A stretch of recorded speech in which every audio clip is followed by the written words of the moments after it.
আশ-শাইতানু জাসিমুন আলা কলবি বনি আদম ফাইযা যাকারাল্লাহু খানাসা ওয়া ইযা গফালা ওয়াসওয়াসা।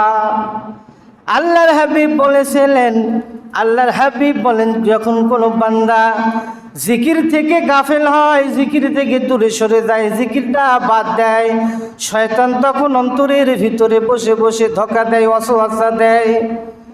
ফাইযা যাকারাল্লাহু খানাসা ওয়া ইযা গফালা ওয়াসওয়াসা।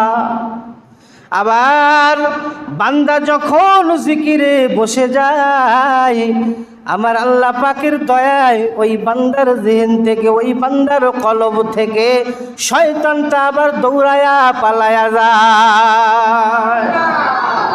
শয়তান তাড়াতে হলে, শয়তানের কুমন্ত্রণা অসওয়াসা থেকে বাঁচতে হলে জিকির ছাড়া যাবে না, ঠিক কিনা? জিকির ছাড়া যাবে।